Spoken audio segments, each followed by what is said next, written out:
Screen, como é que é? Aqui. Bom, estão vendo aí? Sim. Dá para ver? Está vendo o slide? Sim. Ok. Bom, porque agora a gente não vê vocês. Estou colocando em modo de apresentação, então se alguém tiver alguma dúvida, ou quiser fazer um comentário, alguma coisa, fale, porque eu não consigo mais ver vocês na câmera, só vejo o slide. Ok? Ótimo. Bom, tá. O tema hoje é investindo nos Estados Unidos. Assim, foi um pouquinho desafiador, né? Porque eu tentei me colocar na situação de vocês aí, que um brasileiro que está no Brasil interessado em investir nos Estados Unidos. Eu nunca passei por isso, porque na época que eu ainda morava no Brasil, já se vão tantos anos que a gente ainda não investia fora nem nada, mas aí depois eu já mudei para cá e comecei a fazer aqui direto. Mas eu fiz algumas pesquisas, foi até bom para aprender e tal. Como eu disse para a intenção principal de participar dessas discussões, sempre tem alguma coisa para aprender, mas ao mesmo tempo é para mim, para nós, para a gente começar a enxergar o lado do Brasil para cá, por razões pessoais e assim por diante. Né? Bom, o propósito, e é o que eu quis manter em mente, obviamente aberto, voltando ao objetivo dessas discussões, para os mais jovens aí, tornarem-se de herdeiros, passarem a sucessores. Né? Não só porque eu brinco, né, com o Pedro, com a Esther, que não esperem herdar muita coisa, e como eu espero viver o máximo possível, eu vou torrar o máximo possível do que eu conseguir juntar. Então, por via das dúvidas, não contem com uma herança muito rechonchuda que vai facilitar a sua vida. Construa sua própria vida e vida financeira. Mas eu acho, além disso, sem ser brincadeira, para os mais jovens, eu acho que isso está se tornando cada vez mais importante. Tá? Eu acho que as gerações, né, essas passagens de heranças, de gerações para gerações, elas estão mudando muito, leva tempo, obviamente, mas já não são mais o que era na nossa época, ou seja, o volume de herança que tem que ser recebido para realmente, né, não, estou tranquilo, minha vida está feita, tem que ser algo estratosférico hoje em dia, além de todas as implicações que tem. Então, eu vejo, sim, meus pais, meus avós sempre diziam isso, e eu não queria acreditar, né, que as gerações, né, o mundo vai ficando cada vez mais complicado e mais difícil a cada geração. Né, e é verdade. Então, quanto mais independente, e eu vou fazer algumas menções ao longo aqui da discussão, quanto mais independentes, mais, né, autoformadores da sua vida, da sua capacidade financeira, melhor ou maior são as suas chances de sucesso no futuro e de ter uma vida boa para frente. Né? Bom, começando aí com eu gosto de ler muito cotações com as pessoas que falam, como se diz, os mais burros tentam aprender com os mais inteligentes, né?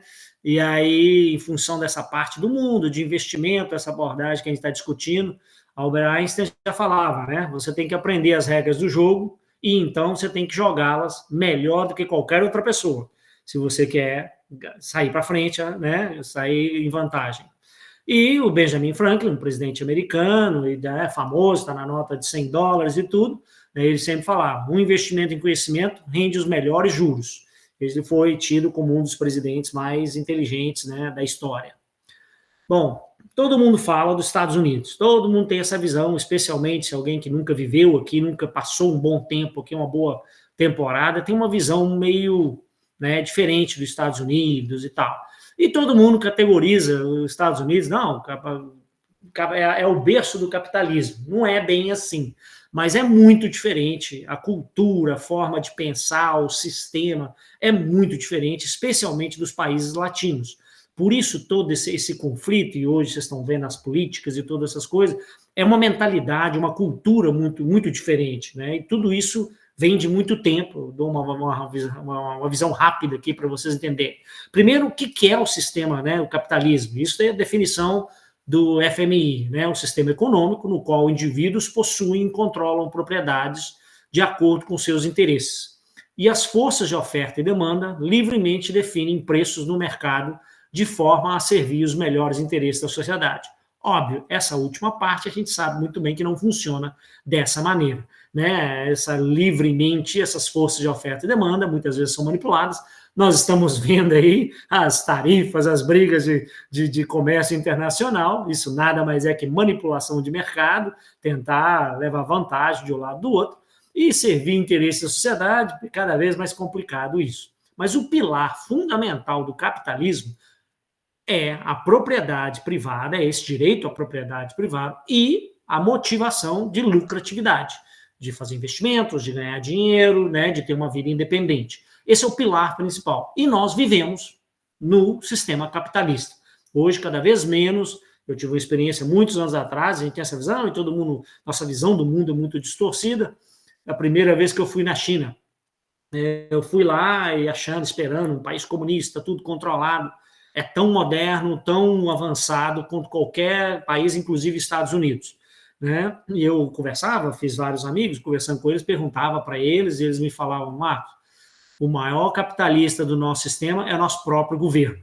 Tudo lá é pago, tudo lá é em função de lucratividade também. Então, eu digo que o socialismo, na realidade, puro, verdadeiro, acho que não existe, né? É uma ilusão.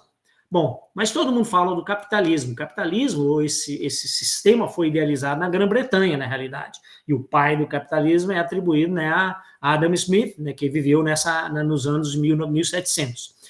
Entretanto, como os Estados Unidos foram colonizados pela Grã-Bretanha, os Estados Unidos é o único país a ser fundado com base nesses princípios. E já lhes explico por quê.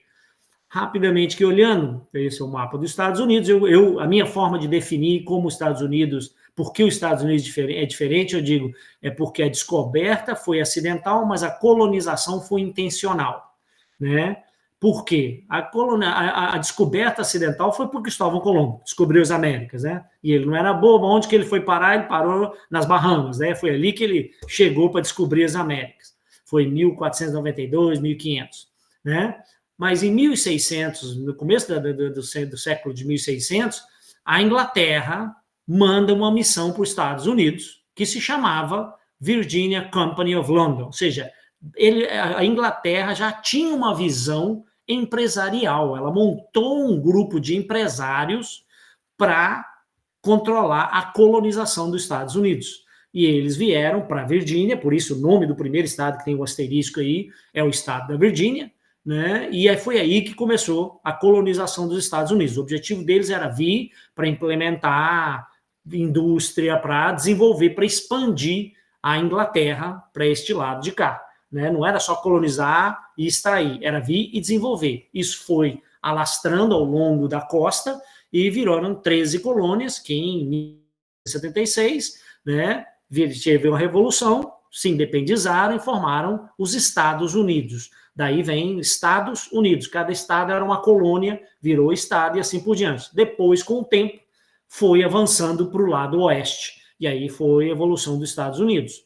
Então, o que eu digo, a maior diferença é justamente essa.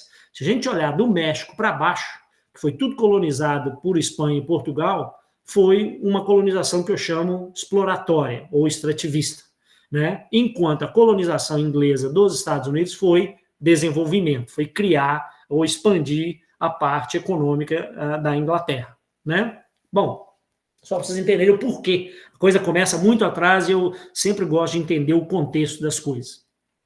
Então, por quê? A primeira pergunta que todo mundo faz é por que os brasileiros querem investir nos Estados Unidos?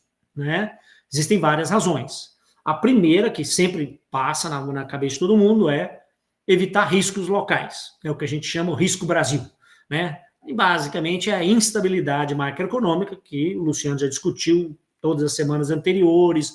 Você vê os índices de todo o mercado, os investimentos, é muita variabilidade, muita incerteza, mudanças de política econômicas e assim por diante. Tudo isso cria incerteza, né? E hoje ainda, comparativamente, eu lembro de épocas que, por exemplo, dia 31 de dezembro era correria para ir para o banco para tirar dinheiro, para esconder dinheiro, né, do governo, que o próximo ia assumir, você não sabia o que ia acontecer dia 1º de janeiro. Hoje, pelo menos, já não está assim, mas mesmo assim ainda tem muito problema. Segundo é aumentar a exposição ao dólar, que todo mundo vislumbra, vamos discutir rapidamente, estabilidade e valorização. É o que todo mundo vê. É uma moeda estável, é a moeda referente global, né, e tem valorizado, né, tudo relativo também. Diversificação é outro ponto, né, de conseguir entrar em áreas novas, explorar outras áreas, como um exemplo, acesso à área de tecnologia, né, que no Brasil ainda é muito limitada, e as grandes empresas estão todas aqui, né, tem baixa representação no Brasil, mas alta visibilidade global. Então, todo mundo vê as Amazon da vida, as Google, as Microsoft, as gigantescas, e vê que tudo acontece aqui. Então, as pessoas querem, né, eu quero uma fatia desse bolo, eu quero também poder entrar nesses investimentos. E outra parte é a acessibilidade crescente, né, que vem surgindo por causa da facilidade com novas plataformas. Tá? Então, essas seriam as razões principais por que brasileiros querem investir no Brasil. E isso vem aumentando muito rapidamente nos últimos anos.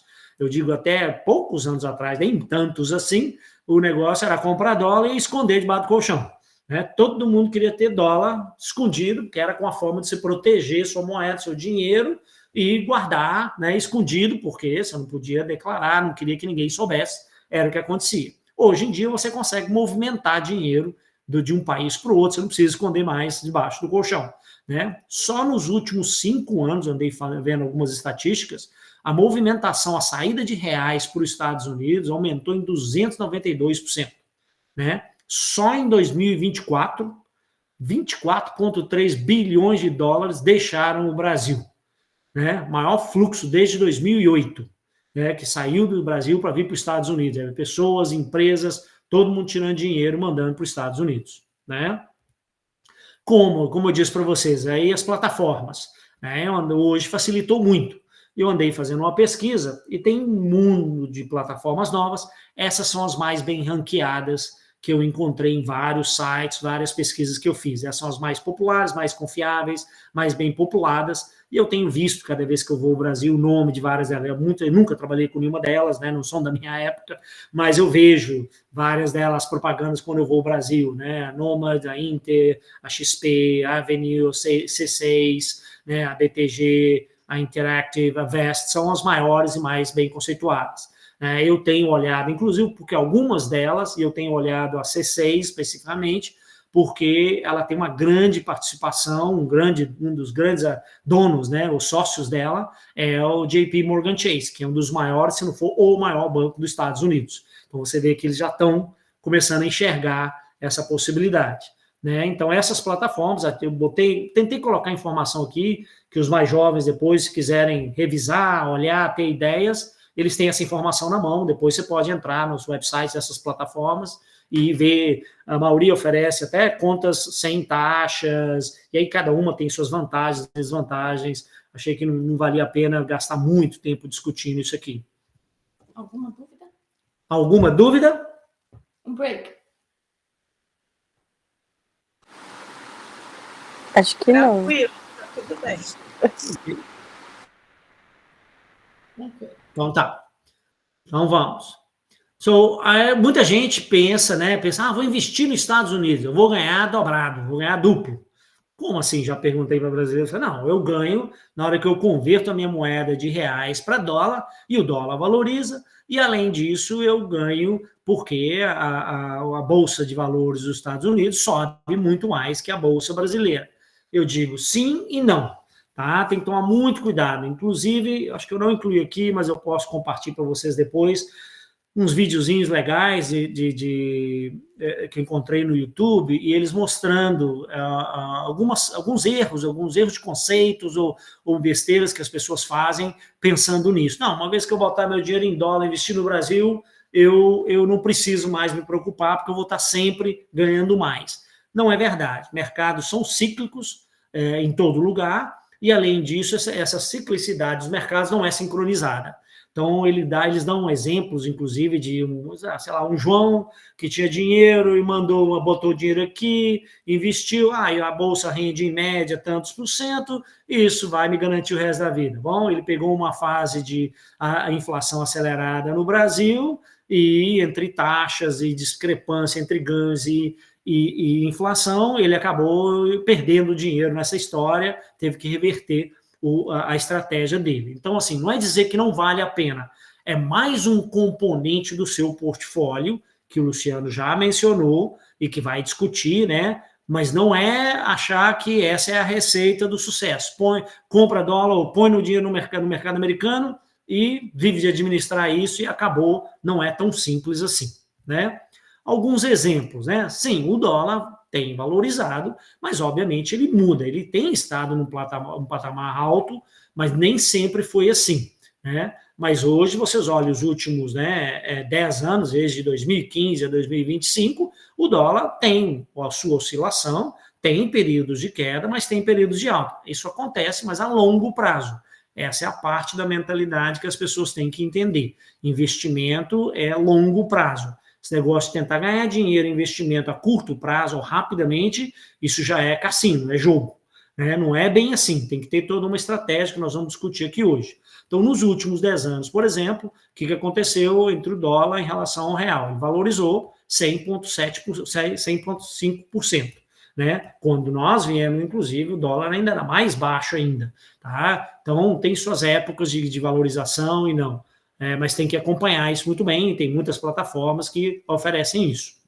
A Bolsa tem índices diferentes com rendimentos diferentes. Então, pensar que a Bolsa no Brasil, nos Estados Unidos, sempre é melhor, não é necessariamente verdadeiro. Depende do período. Ela opera num nível mais alto. Vocês veem, por exemplo, os 3 índices principais, o Ibovespa, o Dow Jones e o S&P 500, né? Então, a Bovespa, nos últimos anos, aí, você vê o período máximo da Bovespa, ela não chega no período total da Dow Jones, que é o índice mais antigo da história. Mas você vê que o índice opera e valoriza numa curva muito mais acentuada. Se vocês olharem a curva da S&P 500 e do Ibovespa, sim, a S&P 500 ele valoriza mais, mas não é uma discrepância total, e tem períodos em que a inclinação da curva é muito parecida. Então, tem que tomar muito cuidado no momento, no período em que está se analisando esses investimentos, tá? Isso muda de tempo para tempo. Bom, mas qual que é a vantagem, então? É a vantagem competitiva que eu digo dos Estados Unidos.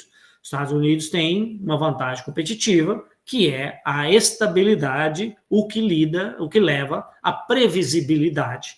Você, pelo menos até agora, nunca tivemos períodos de mudanças bruscas que você está preocupado com o seu dinheiro no investimento, no banco.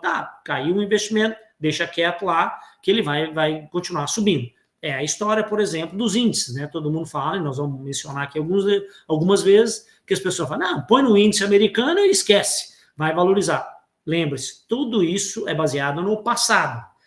Modelos ou expectativas são baseados no que aconteceu até agora, mas não predizem o que vai acontecer para o futuro. Então, tem que ficar sempre atento. Mas, de qualquer maneira, a gente sabe que, mesmo com períodos conturbados, a estabilidade, a previsibilidade americana é muito maior que a maioria dos outros países, o que gera segurança, né? Isso é o que gera a valorização do dólar. Isso é o que gera o impacto da economia americana. Isso é o que gera interesse nos títulos da dívida americana, que nós vamos mencionar mais tarde. É por causa dessa estabilidade, dessa previsibilidade. Todo mundo acredita, não, os Estados Unidos não vai quebrar. Os Estados Unidos não vai deixar de pagar as dívidas. Então, isso é a vantagem competitiva, né? Mas, e você vê outra coisa, mesmo em períodos de crise, esse gráfico é a inflação anualizada dos Estados Unidos desde 1929, né? Sim, tem períodos ruins, tem períodos bons, tem períodos de deflação, mas se vocês olharem os picos, os períodos mais altos, todos estão em torno de alguma crise drástica que afetou o mundo inteiro. né? É a quebra da Bolsa, né? A depressão de 1929, é a Primeira, a Segunda Guerra Mundial, é a crise do petróleo no começo da década de 70, é a pandemia lá por 2020, mas mesmo assim, o que eu quero que vocês olhem é a magnitude de variação. Se vocês olharem, por exemplo, esses são os picos, né? Raramente ela chega, uma só, ela passou de 15% num ano a inflação. A grande maioria, se você olhar, está tudo abaixo de 5%. Né? Isso é estabilidade. Você pode contar, se você olhar nos últimos, desde a década de 80, né, final da década de 70, 80, início de 80, é muito estável. Mesmo a pandemia não explodiu a inflação. Para nós é muito grande essa inflação. Por isso que aqui vocês escutam, Estados Unidos, está todo mundo estressado com a inflação. A inflação daqui... Eu passei pela crise, né, de 2008, 9, 10, e eu falava com vocês, não sabem o que é uma crise, vocês não têm ideia do que é uma crise. Né? Eu digo, a crise americana é cortar o desperdício, a crise latino-americana é cortar o que você não tem. Né? É realmente não ter alguma coisa, não poder fazer alguma coisa. Aqui nos Estados Unidos, em vez de eu comprar um carro gigantesco, eu vou comprar um carro médio, mas eu vou continuar comprando um carro novo. Né? Então, assim, é uma cultura diferente. Então, o que isso é importante para os mais jovens, para eles entenderem que quando eles veem na mídia notícias da economia, dos investimentos americanos, a realidade, a perspectiva é diferente da realidade, da perspectiva, por exemplo, nossa no Brasil ou na América Latina como um todo. Então tem que ter um pouquinho de cuidado ao interpretar essas coisas, não é, né? O mundo está acabando. Não, calma lá, vamos olhar isso direito, vamos entender bem o que está acontecendo. Vocês olham também, por exemplo, outro ponto de estabilidade, eu mencionei numa das discussões anteriores que a gente teve, que a economia americana, ela 70% dela é definida pelo consumidor, pelo consumo da população em geral. Né? É uma economia de consumo, essencialmente. Tá? Vocês veem aí, ou seja, taxa de desemprego é um índice extremamente importante aqui nos Estados Unidos. Vocês veem, então, por exemplo, que só em momentos extremamente críticos ela sobe a patamares que, né, são comuns para nós na América Latina. Aqui, para eles, o normal é de 4% para baixo. Tá? Em janeiro ela está em 4%. E já estão preocupados, que a economia está dando sinais de fraqueza. Tá? Então, isso mostra como é uma perspectiva diferente. Enquanto você tem 4%, eu considero pleno emprego, ou seja, só não tem emprego quem não quer, porque você tem que fazer força, sempre tem trabalho para fazer alguma coisa. Tá? Então, isso é algo importante. Outro ponto que eu acho interessante é como o mercado, por causa dessa estabilidade, ele é mais previsível e mais fácil de controlar. Se vocês olharem o gráfico da esquerda, ele tem as duas curvas, as duas linhas. A verde escura é a inflação e a laranjada, a amarelinha clara é a taxa de interesses, a taxa de juros estabelecido pelo Banco Central. Então, eu acho interessante porque quando eu comparo isso, às vezes eu olho a curva do Brasil, tem um despego muito grande, né? Às vezes a inflação está baixa e a taxa de juros ainda está altíssima, né? É porque existem muitos outros fatores que influenciam isso. E isso ajuda muito o sistema estável, a eficiência quando o Banco Central precisa fazer uma intervenção. A resposta é mais rápida, é mais precisa, né? Quando você começa a ter ondas muito grandes, oscilações muito grandes, você tem muito ruído, então eles realmente não têm muita certeza do que está causando essa inflação, o que está levando a esse problema, essa desvalorização, o que está acontecendo. Então eles começam a tentar fazer alguma coisa, e só os juros não resolve o problema. Como nos Estados Unidos o sistema é mais estável, o consumo é o que dirige, né, a inflação, a economia, juros sobem, consumo cai. Então, automaticamente, os preços freiam. Né? Então, existe uma relação mais direta. E vocês veem, a magnitude é completamente diferente. Eu botei aqui no gráfico da direita, aqui eles estão falando que desde 2022, quando o Banco Central começou a subir a taxa de juros aqui, a maior elevação de juros na história. Se vocês olharem aí, a magnitude saiu de 0,25 de março de 2022, estava entre 0,25 e 0,5, só para não dizer que era zero, né? E agora está considerada alta, já teve 2 cortes, estão pressionando o Banco Central para cortar mais, está em 4,25 ou 4,5. Né? Então, vocês veem que tudo tem sua magnitude, como é diferente, né, ao interpretar tudo isso. Ô Marcos, diga. Volta lá no gráfico do juro e da inflação. Por que nos Estados Unidos a taxa ela é variável? Como é que funciona isso aí? Porque aqui, por exemplo, a Selic é 13,25. E aí eu já vi falar que ela tem essa variação, é de 0,25 a 0,50. Como é que funciona isso? Eles não querem, né, fazer ela muito fixa, eles têm que dar um espaço para justamente poder ter uma acomodação. E eles não querem, eu acho que é um jogo meio matemático nisso aí, mas os bancos também jogam muito com isso.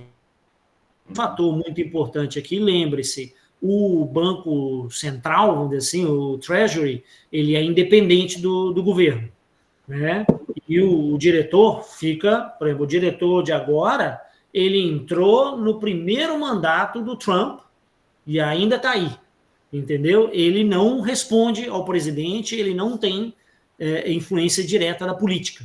Então, ele consegue manobrar isso favorece muito os modelos econômicos que eles precisam desenvolver. E eles preferem sempre trabalhar com uma taxa, com uma faixa. Mas essa faixa, você vê, é muito pequena para realmente ter um impacto tão grande. Eu acho que é um jogo matemático e psicológico. Entendi. E ele vai mudando ela, por exemplo, ele pode ir variando ela dentro do mês? Ou é todo final de mês? Como é que funciona essa? Não, ela só muda no máximo uma vez a cada quarto. Tá. Porque uma vez a cada quarto, os membros desse comitê do Fed, né, do Banco Central, do Tesouro, eles se reúnem, são 2 dias de reunião, e são pessoas espalhadas pelo país inteiro, tipo de vários estados, são tipo diretores ou representantes de cada, sei lá, são 10 estados diferentes, uma coisa assim. Né? Eles se reúnem, se fecham, normalmente eles falam lá para Montana, no meio do nada lá, se fecham por 2 dias, avaliam todos os dados, não sei o quê, e fazem a recomendação. Se vai ficar igual, se vai reduzir, se vai aumentar, mas uma vez a cada quarto. Então, são 3, 4 vezes por ano, acabou. Por isso que as datas que eu pus aí são quando eles anunciaram essas modificações.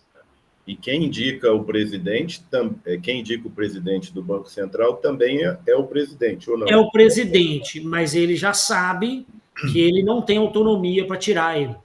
Tá. Aqui no Brasil, teoricamente, é assim também, né? Mas faz pouco tempo. Tanto é que aqui, de vez em quando, o diretor do Banco Central, ou do Fed, né, ele fala coisas, ele desmente o presidente, ele fala que ele não é assim, que não vai ser dessa forma que vai ser feito, entendeu? Ele peita, se for o caso. E ele tem proteção, o Congresso, ele não pode tocar, o presidente não pode tocar nele sem aprovação de Congresso e tal, tem todo um processo se ele quiser tirar o cara. Então, se o cara entra e está fazendo um bom trabalho, ninguém mexe com ele, deixa ele quieto lá. Tá? Obrigado. É isso. Tá. Bom, então vamos agora entrar no que realmente interessa, quais são as opções de investimento mais comuns. Como basicamente isso aqui é um resumão de tudo que o Luciano falou até agora, né? Todos os tipos de investimento, eu resolvi focar nos principais, os mais comuns, os que eu acho que são mais interessantes, que os brasileiros utilizam mais. Então, tem mais do que isso, tem coisas até fora, e são os que eu também mais uso, mais ouço falar, né? Então, eu peguei os mais comuns, vamos dizer. Senão, a gente ia ficar aqui uma semana falando de tudo isso. Bom, o primeiro é o que eu disse antes, o dólar em si, a moeda. Quero comprar dólar. Antigamente, tem gente que, até hoje tem, gente que compra e prefere, eu quero ter dólar em casa, eu quero guardar em dólar por qualquer eventualidade. Preciso fugir, preciso trocar, preciso fazer qualquer coisa, eu tenho esse dinheiro que eu tenho em mãos, é um senso de segurança. As gerações mais antigas faziam muito isso. Eu lembro, Viçosa, inclusive, a gente sabia quem fazia o câmbio, quem você quisesse dólar, tinha 2, 3 pessoas na cidade que eram o pessoal que fazia câmbio de dólar. Buscava de dólar no Belo Horizonte, trazia, trocava, fazia tudo. Hoje em dia, o que mais gerações mais jovens ou outros fazem é trocar para ter dólares porque gosta de viajar e gosta de ter o dinheiro em dólar porque é mais fácil para você viajar, trocar, se for para qualquer outro lugar, ou para vir para os Estados Unidos, fala assim, eu sei que a moeda não vai perder valor, eu sei que, né, até possivelmente vai continuar valorizando, eu prefiro comprar dólar, ter alguns dólares em casa, porque eu vou viajar, eu já levo, eu economizo, vamos dizer assim, ou eu ganho de outra forma, né? Isso é popular no Brasil. A outra coisa popular que eu notei nas últimas décadas, principalmente, é a parte de investimento imobiliário. Aumentou muito aqui nos Estados Unidos, né? Inclusive, a gente, né, ano passado, foi férias lá na Flórida, tem condomínios inteiros de brasileiros, né? E são condomínios de gente que mora lá e condomínios que são propriedades de investimento, né? Se juntam grupos de brasileiros, compram um condomínio ou contratam uma construtora, compram esses imóveis e alugam por Airbnb, Venmo, como é que chama? VRBO, ou que seja, ou alugam através de uma corretora, né? E eles usam como férias, quando vem passar férias, ou alugam. Muita gente tem feito isso, tá? Tem vantagem, não tem vantagem? Tem gente que faz isso, inclusive, apenas para tirar dinheiro do Brasil. Eu conheço gente, por exemplo, vendeu empresa. E falou, não, estou com muito, muito dinheiro fixo aqui no Brasil, preciso diversificar. Vou levar um pouco para os Estados Unidos e dentro dos Estados Unidos eu aproveito para comprar algumas propriedades, algumas coisas para separar e diversificar o investimento. Mas tem muito brasileiro fazendo isso. Vale a pena? Não vale? Não sei lhe dizer, né? Custo hoje de imóveis no Brasil, nos Estados Unidos está muito alto.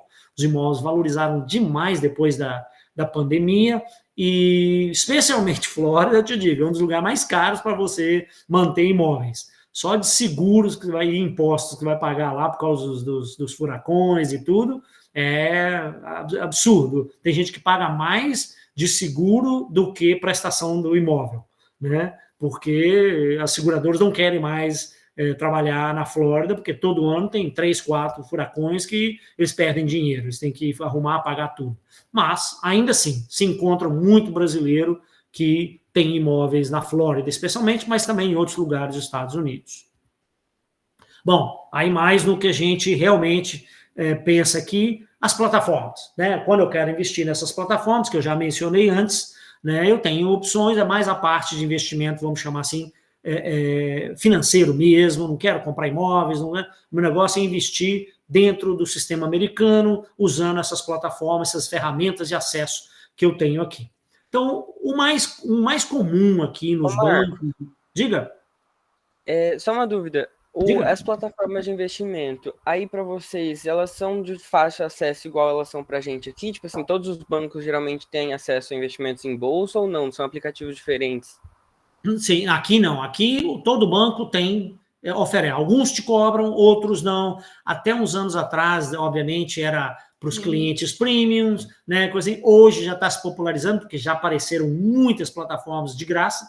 Vocês devem ter ouvido aí, ó, a Robinhood, né? A Schwab, tem várias. Né? Eu peguei aquelas que são mais especializadas do Brasil, são plataformas brasileiras para facilitar acesso ao mercado americano. Porque se você investe através de uma plataforma americana, costuma ter algumas restrições, você tem que comprovar residência, você tem que ter algumas coisas assim. Essas outras, não. Agora, você tem as duas hoje em dia.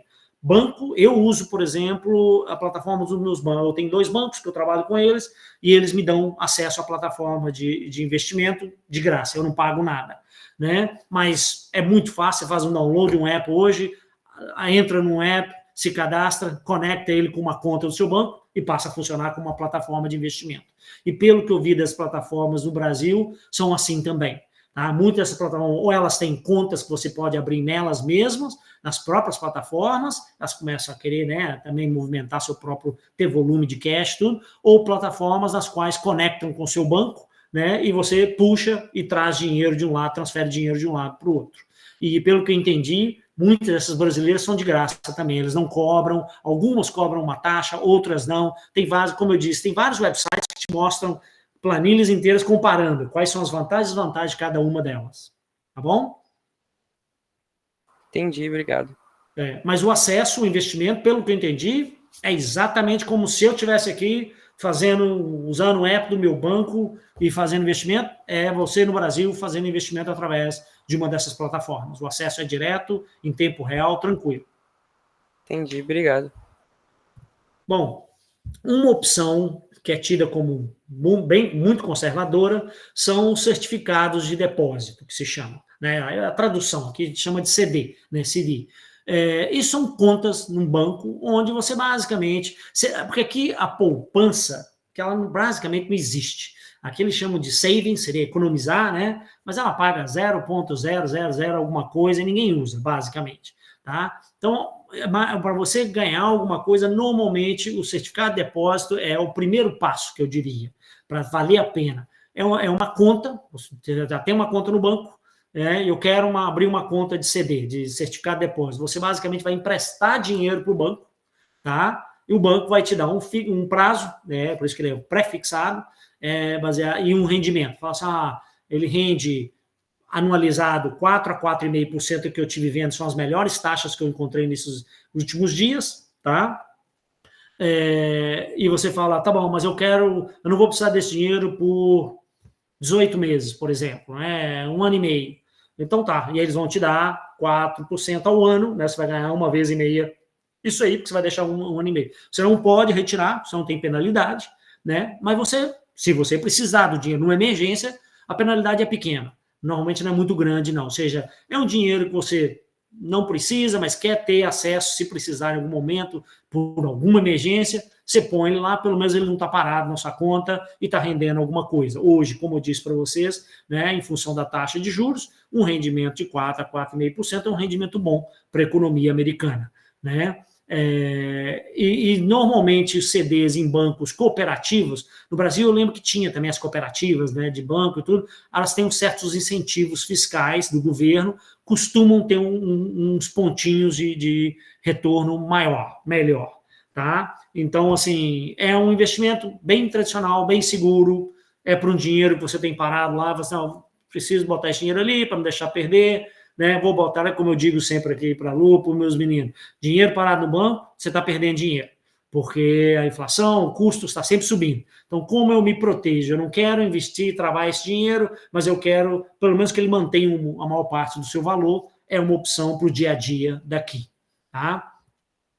Depois você começa a parte mais agressiva, mais sofisticada. Uma delas é a parte dos títulos do Tesouro, né? Aí entram, aí eu ponho os nomes em inglês porque eu vou dar o website, e vocês às vezes querem entrar online e algumas coisas, os termos às vezes não traduzem muito bem, né? Se você botar num Google Translate em algum lugar, vai te dar uns nomes esquisitos e você não vai conseguir acompanhar, mas o que estão falando aqui, para se alguém quiser investigar, tá? Então, basicamente, os títulos de tesouros, tem diferentes títulos, mas os títulos de tesouro são basicamente as obrigações da dívida que o governo emite. Tá? Então, o que acontece? O governo precisa de dinheiro para alguma coisa, ela vai ao mercado, emitir esses títulos, pagar uns juros para poder captar esse dinheiro, para poder continuar funcionando, investir em alguma coisa, fazer alguma coisa dessa maneira. Né? O Lua explicou várias diferentes formas dessas que existem por aí no Brasil, não é muito diferente aqui. Aqui é um pouco mais concentrada na mão do governo, nesse sentido, mais direto, mais menos terceirizado e assim por diante. Tá? São considerados, como eu disse para vocês, investimentos muito seguros, né? Porque eu disse para vocês a vantagem competitiva dos Estados Unidos. Né? Ninguém acredita que os Estados Unidos algum dia pode falhar com as suas dívidas, vai pagar. Então, pessoal, não, vamos comprar a dívida americana porque é seguro, não vai perder dinheiro e o governo paga juros. Óbvio, hoje, como o endividamento dos Estados Unidos está muito alto, ela está tendo que pagar juros bastante altos. E isso está criando um certo conflito. Existem diferentes tipos, tá? Eu selecionei os mais comuns ou os principais. Tá? Então, eu teria os títulos, por si que se chamam títulos, que seriam os bonds, né? Ou as letras que se chamam, que seriam os bills, ou as notas, que seriam os notes, e depois tem um último que é mais complicado, pouquíssima gente entende ou usa, se alguém tiver interesse, é algo mais variável, que essa é a sigla, né? TIPS, vem do nome, da Treasury, a inflação protegida, os títulos de proteção, de inflação protegida pelo Tesouro. Né? Então, entram mais ou menos as variações que foi discutido pelo Luciano aí. Aqui elas não costumam ser tão atrativos, como eu disse para vocês, porque a oscilação entre juros e inflação é muito menor. Então, você consegue, através de outros investimentos muito mais simples, ganhar a mesma coisa, captar a mesma coisa. Isso, às vezes, é algum governo que quer investir, comprar títulos do governo americano e coisas desse tipo. Mas para investidores comuns, eu acredito que os anteriores, os bonds, bills, os notes, são os principais. Tá?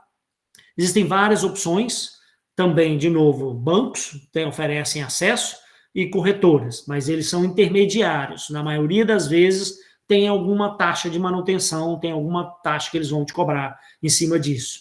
Tá? Mas também existe, o governo disponibiliza, que eu rio quando o Luciano mostrou, que eu não sabia que existia, quando ele falou do Tesouro Direto, né? É basicamente a cópia da plataforma daqui, que é o Treasury Direct, o endereço dele está aí, eu acho que eu pus em algum lugar, aí esse é o website, tá? Eu peguei um screenshot, aí vocês têm o endereço, não só vocês têm acesso e vê daí e tal, mas você consegue, nesses menu em cima, tem muito material explicativo, explicando, dando o histórico, os rendimentos. Você não precisa nem ter a sua conta nele para poder acessar essas coisas. Você só precisa dar conta quando você realmente começa a querer investir. Obviamente, para você investir diretamente com o governo, a demanda vai ser maior. Através de uma plataforma daí do Brasil, talvez seja bem mais fácil e exija menos papelada, menos comprovações, por exemplo, de residência e assim por diante. Mas não é impossível. Dá para fazer pelos bancos, inclusive. Tá? Mas, voltando aqui, então, o mais comum, o governo disponibilizou, para vocês terem uma ideia, eu comecei a mexer nesse Treasury Direct, quando o governo deu acesso, eu comecei a mexer nisso em 2002, tá? Ou seja, já tem mais de 20 anos que isso existe aqui, e é comum, todo mundo mexe com isso aí, investimento, especialmente a longo prazo, é uma boa fazer aí. Bom, um pouco de diferença. O que faz a diferença entre esses três opções principais, né? Os diferentes títulos, né? Eles variam basicamente em função do prazo de vencimento, ou seja, o tempo que vai levar para você receber o valor, né? Ele funciona exatamente como o Luciano explicou, lembra que ele explicava o cálculo, né? Você compra, como se diz, com um desconto, ou seja, já se desconta a taxa que você espera ganhar, você paga com esse desconto e recebe o valor em 100, por exemplo, que foi explicado e discutido, é exatamente, do jeito que ele explicou, é só voltar naquela fórmula que ele tinha lá, é a mesma coisa que se usa aqui, tá? É exatamente copiado um do outro, né? Então, basicamente, a taxa de juros e o prazo, né? São considerados, como eu disse, as letras são de curto prazo, notas de médio prazo e títulos, ou os bonds, né, seriam de longo prazo. E aí, mais ou menos, uma estimativa média, tem variação, tá? Não é fixo, mas é mais ou menos aí. As letras, ou bills, né, mais ou menos varia o mínimo de 4 semanas para aplicar e receber de volta, ou 1 ano, né, ou seja, o prazo de investimento, a entrada e saída da sua conta é rápido, é questão de horas, tá? Mas o investimento, quando você põe o dinheiro, é o mínimo de 4 semanas, é o leilão que eles falam, você já sabe as datas todas. Há 1 ano. 1 ano e pouco. Depois você tem as notas, que é normalmente de 2 a 10 anos, e depois você tem os títulos, que aí são de 20 a 30 anos. Tá? Ô Marcos, eu Diga. fiquei com um pouquinho de dúvida aí. Diga. E os títulos, as letras e as notas são todas do Tesouro Direto americano? São todas do Tesouro, são todas dívidas do governo. Só que são categorizadas de forma diferente. É só o tempo, então. Exatamente.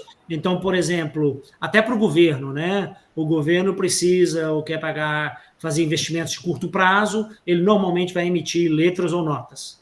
Tá? Quando são projetos ou o governo precisa de dinheiro a longo prazo, ou volumes muito grandes e tal, ele começa a empurrar essa dívida para frente, ele já entra nos títulos. Né? Aí são coisas muito mais complexas, investimentos e necessidades maiores que o governo tem. Tá? Obviamente, como você assume esse risco, esse dinheiro está preso por mais tempo, né? Ou tem oscilação, como você explicou, né? Nas taxas, você corre o risco de perder dinheiro aí. Então, só normalmente quem conhece, quem sabe jogar esse jogo, entende bem do governo, essas coisas, que entra nisso. Eu tenho jogado mais nessa linha de letras e notas. Tá? Entendi. E porque, assim, quando a gente, por aqui, a gente tem jeito de investir em bonds, tanto de, que, pelo menos na corretora aqui, né? Eles chamam de bonds os títulos de empresa e tem também os bonds do Tesouro Americano, né? Só que eu não sabia que o prazo era tão grande, não. Porque os bonds das empresas brasileiras aí, né? Que é as que eu invisto, geralmente são prazos menores, por isso que eu fiquei na dúvida. Normalmente, empresas sempre trabalham com horizontes menores, né? E empresas brasileiras menores ainda. Essa é a grande diferença também do sistema americano e brasileiro. Na época que eu vim para cá, eu aprendi, e segundo, depois que eu mudei para a indústria, né, trabalhar com empresas, os horizontes de investimentos aqui são muito mais longos. Né? Você falar, não, vamos fazer um investimento e captar isso de volta em 5 anos, os caras olham para você como se você fosse louco. Né? Os caras falam, não, nós estamos investindo para 10 a 15 anos o retorno disso aí, porque é fixo, né, eles sabem, é muito previsível no Brasil. Se você fala, não, eu planejo em capturar, em recuperar esse investimento em 15 anos, aí vai ser o contrário. Olha, você é louco, você não sabe nem se a empresa vai estar aqui em 15 anos. Né? E tem o título perpétuo também, né, que não tem vencimento, né? Exatamente, tem esses eternos, vamos dizer assim. Né? Muitos governos jogam nisso aí.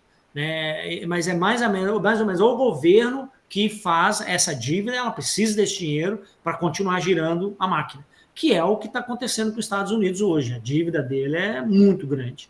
Então, Então, por isso, assim, entre aspas, esse desespero que a gente tem ouvido muito aí, do Trump, né?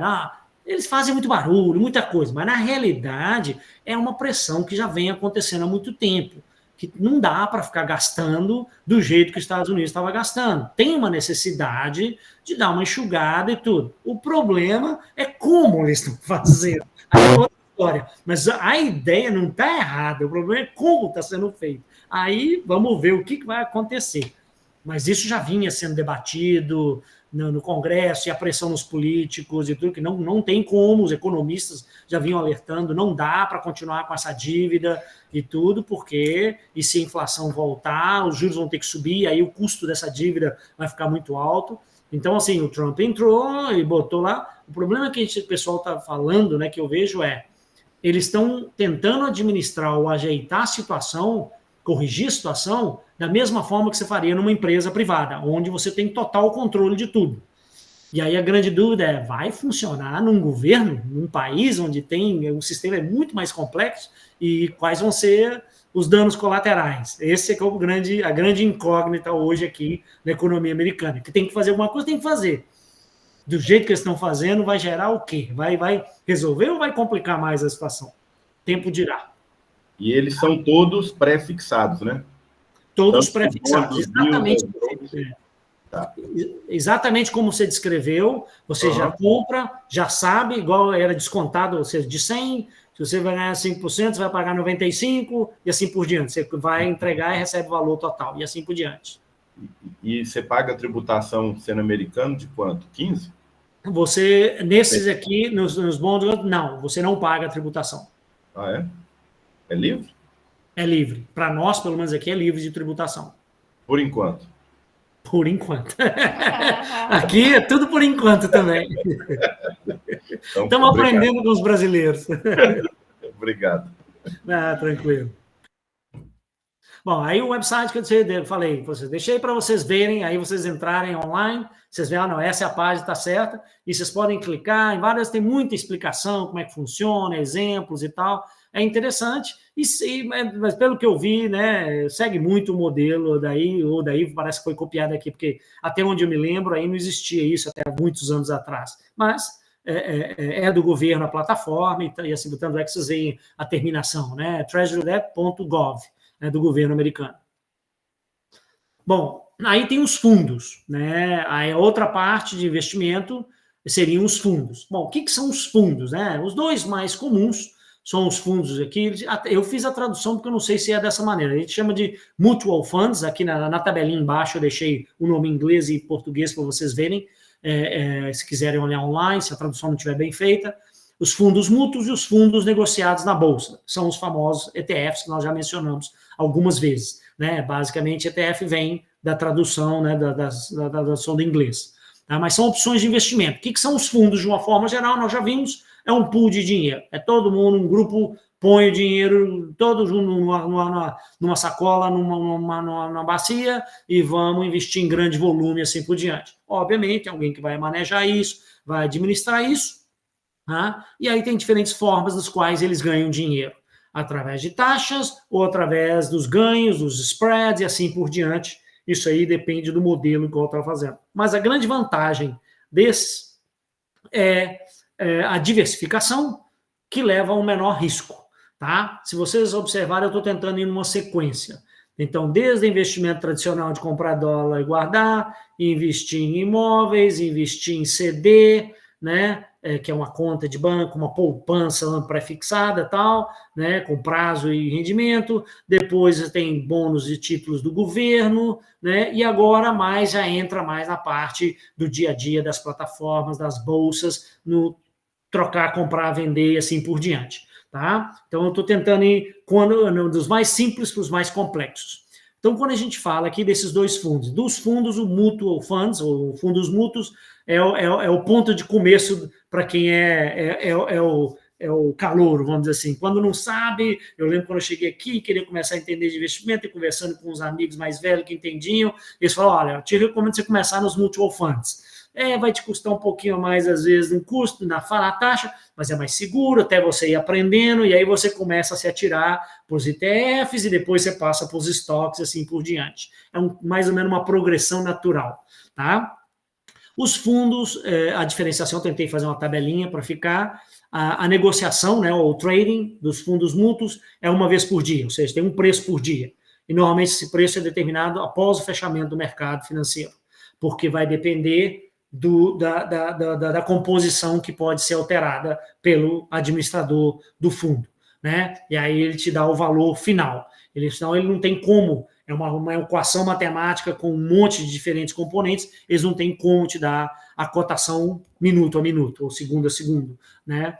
É diferente dos ETFs, onde você vê a cotação em tempo real, nunca em tempo real, né? Essa é uma das regras que você tem que entender quando você faz transação no mercado de ações.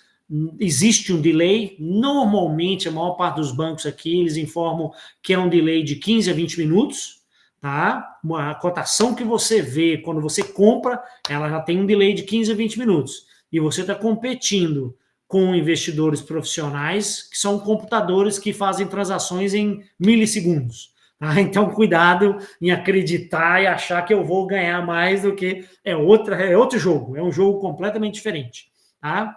Podemos discutir isso mais adiante em outra hora, com mais detalhe. Tá? Eu acho que é uma coisa que talvez a gente tenha que fazer depois que a gente acabar todos esses tópicos, discutir se tem mais algum tópico, ou às vezes tem algumas reuniõezinhas aí para fazer umas happy hour, né? E discutir temas, trazer dúvidas e discutir algumas coisas assim.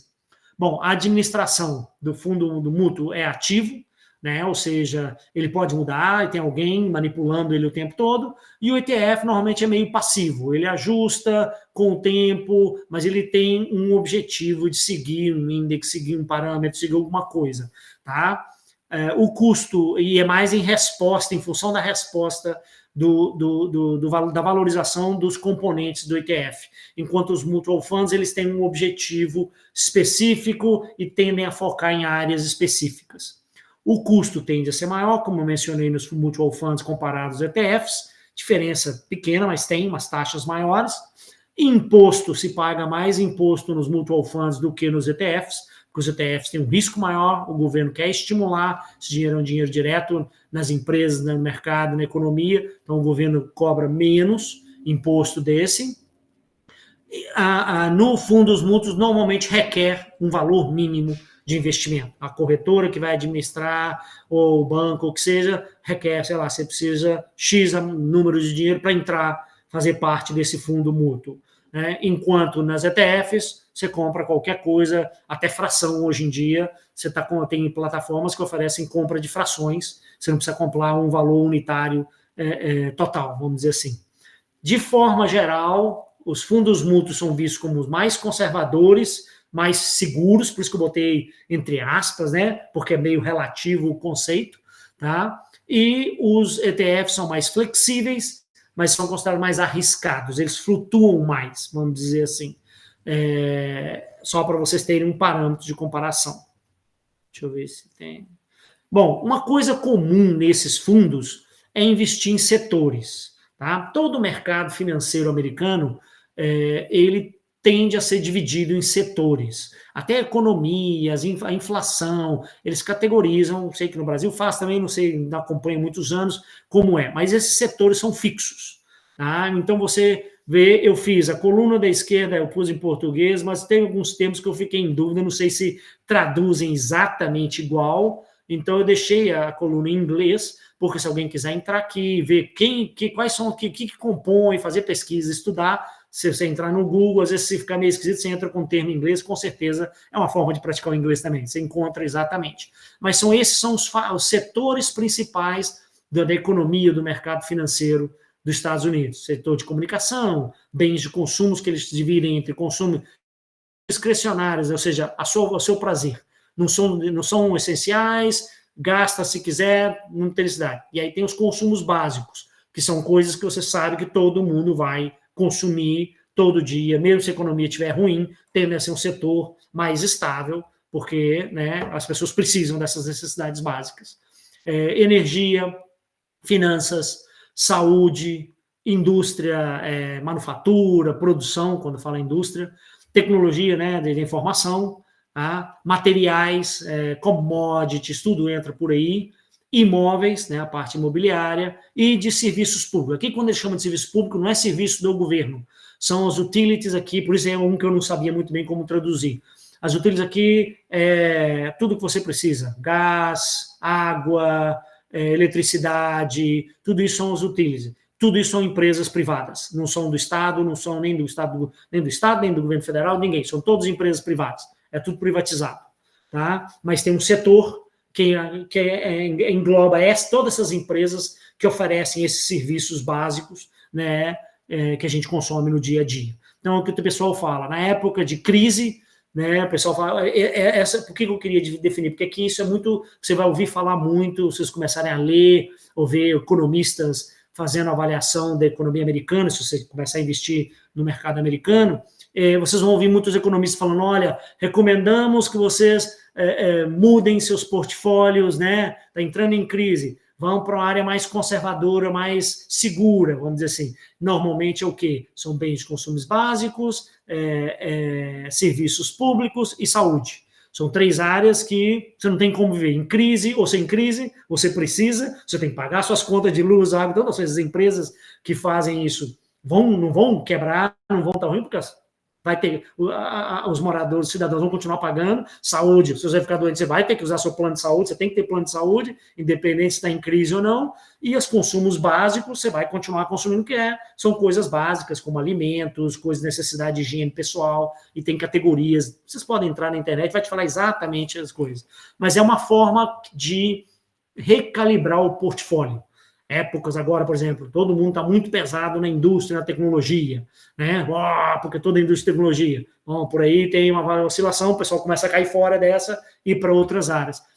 Isso é uma forma que eu digo boa de se começar a entender o mercado. Em vez de tentar, eu quero esse estoque, essa ação, aquela ação, essa empresa. Começa a entender a economia, os setores. É isso que eu estou tentando passar para a turma mais jovem. Entenda e comece de uma forma progressiva até chegar onde nós vamos chegar daqui a pouquinho nos estoques, né, nas ações individuais. Esse utility seria tipo a gente quando investe numa Taesa, Sanepar, não é? Como São é que setores... Esses utilities, eles são tipo a gente quando investe em uma Taesa, uma Sanepar, não é? Que são coisas mais seguras, entre aspas, por exemplo, transição de energia. Sim. Por exemplo, o meu gás, aqui é tudo gás encanado, né? É uma empresa particular, tá? Mega empresa que tem em vários estados dos Estados Unidos. A energia elétrica é outra empresa particular, gigantesca também. São empresas, normalmente empresas muito grandes, muito estáveis, até porque aqui eles chamam isso de uma área de segurança nacional. Então, eles querem que essas empresas sejam empresas grandes, sólidas, muito bem estruturadas, porque, né, hoje tudo depende de energia, tudo depende de eletricidade, de todas essas coisas. Tá? Ô, André, só para completar, mas é isso aí mesmo, é só tradução mesmo. É porque ele perguntou o nome para você das empresas brasileiras, né? Mas eu não conheço essas empresas. Por isso, eu sabia que eram empresas, mas eu não conheço elas. Mas aqui são, normalmente, as empresas de energia, de utilidades, né, vamos dizer assim, são muito sólidas, são empresas bem confiáveis, são bem estáveis. E como que o governo faz para evitar a monopolização disso? Ou não tem, tipo, uma preocupação com isso? Tem sim. Aqui, para você ter uma ideia, nem os bancos são nacionais. Nem os bancos, você não tem banco que tem no país inteiro.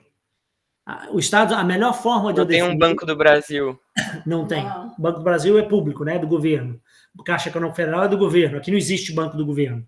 São todos bancos privados, e mesmo os grandes, né, o JP Morgan Chase, o Bank of America, esses que você vai ouvir, Wells Fargo, que são os maiores, grandões, eles não estão em todos os estados do país. Eles têm certas cotas, certas áreas nas quais eles são permitidos, justamente para evitar monopólio e o controle de um banco só, por exemplo, que domine o mercado inteiro.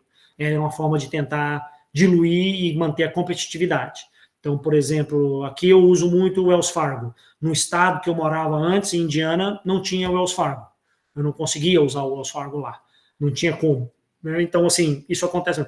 Eu digo, a forma que eu defino, eu trabalho muito com os europeus, né, porque a empresa que eu trabalho é europeia, e eles têm perguntas, eu falo, escuta, nunca pense nos Estados Unidos como um país. Pense da mesma forma que você pensa na Europa. Na Europa você tem a comunidade europeia, que é um todo, mas você tem os 27, 28 países.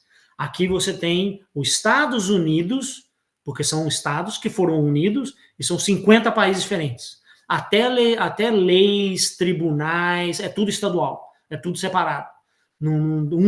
O que vale... Por exemplo, a gente morou em Indiana. Quando a gente veio para cá, nós tivemos que fazer a prova, trocar a carteira de motorista, identidade do estado da Carolina do Norte. Não aceitam se você estiver viajando, passando, tudo bem. Mas se você é residente, você tem que tirar a carteira de motorista, identidade daqui, desse estado daqui.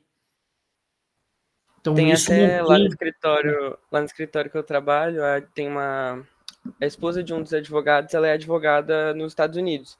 Uhum. E aí tem estados que ela não pode atuar, porque tipo, a OAB de vocês aí, você tirou num estado, você pode atuar nele e nos que permitem, mas não é igual aqui, que você, tipo, é de São Paulo, pode atuar lá na Bahia. Aqui é assim também. Até massagista aqui é de estado por estado, a licença. Qualquer médico também, eles têm a licença, você é licenciado para aquele estado. Você não consegue... Até corretores de imóveis. Corretor de imóvel, tudo. Aqui é bem pulverizado o negócio, justamente para evitar que alguém domine tudo. Tá bom? Legal. Ô, Marcos, só uma dúvida. Mas você não tem opção na sua casa de escolher, tipo, 2 contas de energia? Não, aqui não. É por região, né? Aqui tem a empresa dessa área aqui, aí eu contrato com ela. Porque senão começa a pulverizar demais, você começa a ter empresa pequena. E lembre-se que a maior parte da energia aqui é a outra parte, por isso também no caso de energia, especialmente elétrica, lembre-se que a maior parte da energia elétrica americana é nuclear. Então, nós temos aqui, dá uns 5 quilômetros daqui de casa, tem uma usina nuclear. Muito legal. Dá medo, né? Leva um tempo para você acostumar com a ideia. Não, segundo os entendidos de energia, é a energia mais segura que tem, né? Mas, assim, sim, tanto é que a Europa, a França está voltando atrás e está construindo mais usinas. Dizem que é. Então, dura quando está muito perto, né? Se tiver algum acidente e tal, você fica, né? Mas se tiver um acidente, não sei se vai sobrar muita coisa, não. Vai, não. Então tá, obrigado. Beleza. Tá, quando a gente fala no mercado de ações, a gente fala de vamos deixar, 2 corretoras ou duas vias de atuação. Uma é o NYSE, que é o New York Stock Exchange, que seria a foto que vocês estão vendo aí, todo mundo que vai em Nova York quer visitar a Bolsa de Valores. Essa é a Bolsa de Valores de Nova York, né? É a New York Stock Exchange, né? A troca de ações, de estoques. E a outra é a Nasdaq. A Nasdaq não tem estrutura física, só servidores, porque é eletrônica, é puramente virtual, tá? Então, são duas vias. Quando você vai fazer transações, você está operando através da Bolsa de Nova York, que seria equivalente à nossa Ibovespa, né? A Bovespa, quer dizer, ou a Nasdaq, que é a parte eletrônica virtual. Agora eu vou explicar um pouquinho a diferença entre elas. Vocês entenderam que vocês veem muito das duas, escuta esses nomes por aí, tá? A Bolsa de Valores, ela contém aproximadamente, porque muda constantemente, 2.300 empresas listadas, tá? Enquanto a Nasdaq tem mais de 7.000 empresas listadas. O valor da Bolsa de Valores está estimado a torno de 28,3 trilhões de dólares, enquanto a Nasdaq está estimada em 42,9 trilhões de dólares. A negociação na Bolsa de Valores, eu chamo de física, é o leilão. Então, você tem corretores, você tem a estrutura lá, você tem ainda mais os caras, os brokers que estão lá e assim por diante. A gente não vê isso porque não é o nosso mundo. A gente pega ao final, a ponta de toda a rede, o que chega para a gente está no telefone, no computador, mas tem toda uma estrutura física, gente operando isso aí. A Nasdaq não tem gente, é tudo virtual, tudo eletrônico, tá? Quando você olha o índice dessas bolsas, os dois mais comuns da Bolsa de Nova York é o Dow Jones e o S&P 500, né? Eu vou explicar um pouquinho a diferença entre elas para vocês entenderem, porque igual eu estou falando, investir em índice é muito comum e é o primeiro passo. E a Nasdaq tem a Nasdaq Composite, que seria o composto, né, que eu vou explicar da Nasdaq. A Bolsa de Nova York, comparativamente, lembre-se, tudo é relativo, tem menos volatilidade do que a Nasdaq. A Nasdaq tende a variar mais, a oscilar mais, por ter empresas mais estabelecidas, ser uma bolsa muito mais antiga. Se eu não me engano, ela foi estabelecida em 1920 e poucos. Tá? Bom, os três índices. O que são esses índices? O Dow Jones inclui 30 empresas, ele foi desenvolvido também já no início, lá na década de 20, tá? Basicamente um cara lá, Charles Jones, uma coisa, o cara que idealizou isso aqui, era como ter um termômetro. Naquela época era muito menor, a bolsa, a escala e tudo, né? Ele selecionou, criou uma métrica com as 30 empresas maiores ou principais do mercado americano, tá? Os mais proeminentes, e usava o desempenho delas, da valorização das cotações dela, como uma métrica da Bolsa e da economia americana. Tá? Ela é pouco volátil, porque inclui empresas grandes e já muito bem estabelecidas. Tá? Então, não tem muita oscilação. Só por aí, você já percebe, por exemplo, a Nasdaq é muito mais focada na área de tecnologia. Então, você tem uma oscilação na área muito nova, tem empresas de tamanhos diferentes, você vê é um mercado ainda uma indústria muito dinâmica que ainda está crescendo, né? Então, aí dá uma diferença. O S&P 500 foi desenvolvido depois, se eu não me engano, foi final da década de 50, 60, é mais ampla.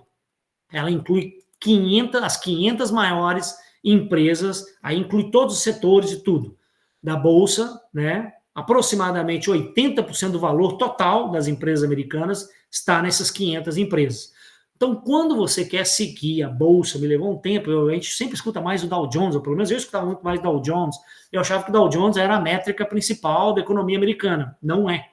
Né? Dow Jones é mais uma métrica das empresas clássicas mais estabelecidas. Você quer uma visão maior da economia, da Bolsa, das empresas, do mundo financeiro, S&P 500, porque ele é muito mais abrangente, muito mais diverso, tá? Então, eu recomendo, se for seguir um índice para ver como é que está monitorar, porque isso hoje em dia você põe no seu telefone, tem um app, e cada hora você olha, está subindo, está descendo, não sei o quê, é mais garantido acompanhar a S&P 500. Eu acompanho os dois, mas o S&P 500 é o que reflete mais a realidade do dia a dia do mercado financeiro, A Nasdaq, o índice da Nasdaq, é um índice que inclui praticamente todas as empresas listadas na Nasdaq, é uma elevada concentração de empresas de tecnologia, então ele é muito volátil. Tem empresa pequena, empresa grande, o mundo da tecnologia ainda está evoluindo, uma empresa funde com a outra e está trocando, e vocês veem a flutuação,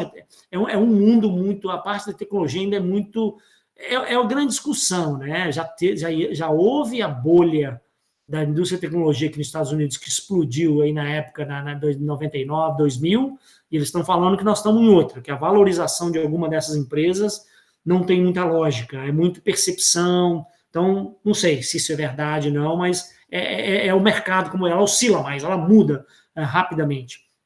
Em função disso, a Nasdaq mais recentemente criou o Nasdaq 100, que são só 100 maiores empresas, ela tenta replicar mais ou menos o que a Bolsa de Nova York faz, para tentar ser um pouco mais consistente, menos, oscilar menos, tá? Só para vocês entenderem os 3 índices, porque até tem ETFs que você investe nesses índices, que são ETFs desenvolvidos, né, montadas a composição dos ETFs, justamente para tentar acompanhar o S&P 500, né? Sobe e desce e você tenta manter a mesma coisa. Esse é o objetivo que eles fazem. Alguma dúvida? Por mim, tudo bem. Ok.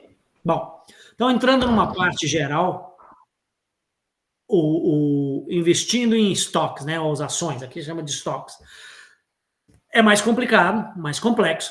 E como você decide? De forma geral, obviamente, uma simplificação, né, porque eu não quero também assustar os futuros investidores, eu quero que eles comecem a entender gradativamente, né? Existem 2 abordagens para você escolher ou selecionar como é que fala, os estoques, as ações a investir. Primeiro é a análise técnica, tá? Muito mais complexa, obviamente, por ser uma análise técnica, é focada em dados, indicadores específicos, e basicamente envolve avaliar planilhas e gráficos para identificar padrões, tendências. Lembre-se, o mercado financeiro, as ações, a valorização, são muito susceptíveis e são muito sujeitas ao comportamento humano. Tá? Por isso ela oscila muito quando tem alguma notícia, né? Às vezes nem é verdade, depois de 2, 3 dias aquilo já se viu que não era, mas a bolsa oscilou, subiu, comprou, vendeu, o CEO de uma empresa falou alguma coisa, o pessoal o comportamento humano e a mentalidade de rebanho são fatores extremamente importantes em investir em bolsa de valores e ações, e isso tem que se ter muito cuidado, por isso que eu acho importante entender contexto, entender tudo para poder tomar essas decisões. Então tem os técnicos que eles historicamente, eles conseguem detectar matematicamente tem livros inteiros, eu já li vários livros, é complicado, confesso que eu ainda não consigo dominar isso, mas é interpretação de gráficos, de curvas, e já aconteceu isso tantas vezes, vai acontecer aquilo, a probabilidade é disso, daquilo. Isso são os investidores profissionais. Isso são os investidores automatizados, através de computadores, que têm seus modelos, eles basicamente usam isso, tá? Volumes de investimento, se você olhar a maior parte dos gráficos, vocês têm o valor do estoque e o volume de trocas, de negociação que está acontecendo naquele dia, naquela hora e tal. Eles monitoram esses 2 parâmetros para ver o que está acontecendo, se tem algum fator externo, se não tem, e tem todos os modelos. Isso normalmente são investidores extremamente experientes, e são decisões rápidas.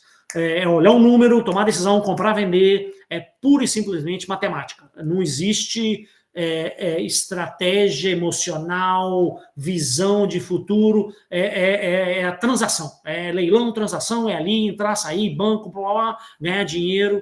É o que os day traders tentam copiar.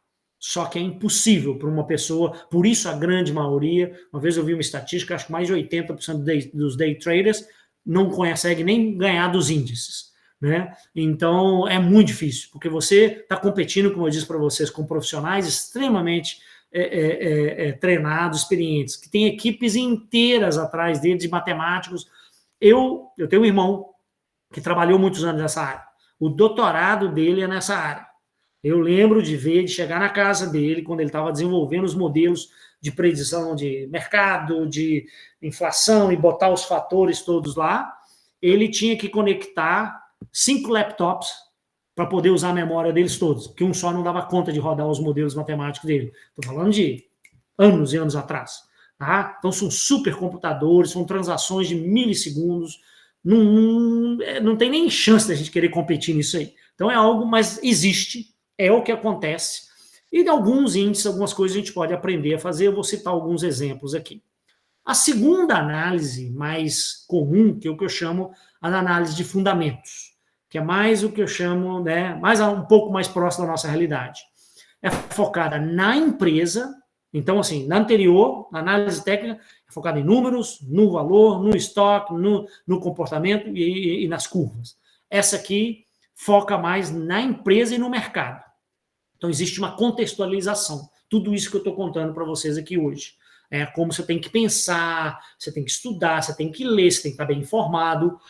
O Luciano aludiu a isso muitas vezes. Por que ele prefere, naturalmente, ele fala, eu gosto de investir, sei lá, em terras, em fundos de terras, ou algumas das opções que envolvem agronegócio e tal. Porque é a sua realidade. Você entende, você sabe, você está enxergando onde o mercado está indo ou não está. Eu vou tentar adivinhar onde o mercado, sei lá, de tecnologia está indo. Eu sou um veterinário, não tenho nada a ver com aquilo. Posso adivinhar, mas minha probabilidade de acertar é mais fácil eu jogar uma moeda e ir por aquilo ali. Tá? A avaliação da situação financeira da empresa e sua operação. Isso é o que eu chamo mais para investidores semiprofissionais, né? Ou seja, pessoas, não me considero profissional, né? Mas já tem anos que eu estou estudando e estou jogando com isso, e eu dedico um tempo considerável nisso. Óbvio, quando eu estou viajando não tem jeito, para tudo, não tem como fazer. Mas se eu estou em casa, várias vezes por dia, eu tenho um computador onde eu olho isso e estou monitorando e estou olhando essas coisas para ver se eu tenho que mexer, que eu tenho que arrumar alguma coisa e tal. Tá? Investidores de negócios, ou seja, eu quero investir em determinada área, eu quero investir em determinada empresa, porque eu acredito naquele modelo de negócio, eu acredito naquela área de negócio. Ou seja, é uma coisa muito mais investimento, entrar no negócio, certo? Ser um negociante, entrar naquilo ali. Tá? O horizonte aqui tem que ser mais de médio a longo prazo. Isso aqui não é, eu vou ganhar dinheiro, em uma semana eu quero dobrar meu dinheiro. Não é isso aqui, não. Pode esquecer. Tá? Você vai ganhar, você vai perder, ele vai subir, vai descer, mas no longo prazo a probabilidade de sucesso é muito maior. Então, eu pego muito por esse lado. Vou dar algumas dicas a mais. O Luciano já tocou em vários pontos. Eu vou tentar. Basicamente, muitos desses eu tento, estou amarrando coisas que o Luciano já falou, mas seguindo a mesma linha. Tá? Algumas métricas que são comumente, você pode olhar em vários websites,